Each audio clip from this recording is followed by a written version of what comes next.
2 ఏళ్ళు ఒక భార్య గాని భర్త గాని ఎక్కడైనా జాబ్‌కి వెళ్లారు లేదా ఏ మెడికల్ ఇదిలోనన్నా వెళ్లారు అనుకోండి, అది వేరు. Then it will not amount to decision. చాలా మంది ఏం చేస్తారంటే they try to misutilize in such way. Understand. ఇలా దీన్ని ఇంటర్ప్రెట్ చేసి చేద్దామని ట్రై చేసే వాళ్ళు కూడా ఉంటారు. సో అప్పుడు డెసిషన్ అన్నది అట్రాక్ట్ కాదు. సో అబాండన్ చేయడానికి రీజన్ ఉండకూడదు. సెపరేషన్ అయ్యినది డెడ్లీగా ప్రూవ్ అయి ఉండాలి. 2 years no contact, no physical or no mental contact అయినప్పుడు then it will amount to desertion. And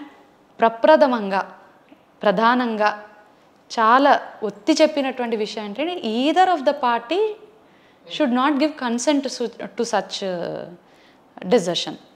అంటే భార్య కానీ భర్త కానీ కలిసి ఉండాలని అనుకుంటున్నారు, వాళ్ళు కన్సెంట్ ఇవ్వలేదు విడిపోవడానికి. అంటే 2 years సపరేట్గా ఉండడానికి కన్సెంట్ ఇవ్వలేదు, అంగీకరించలేదు, ఏకీభవించలేదు.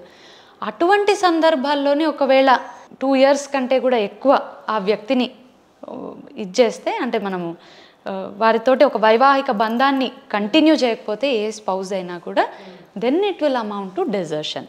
సో దీనిని హిందూ మ్యారేజ్ యాక్ట్లో డెజర్షన్ అనేటటువంటి ఒక ఇదితోని మనకి కనిపిస్తుంది.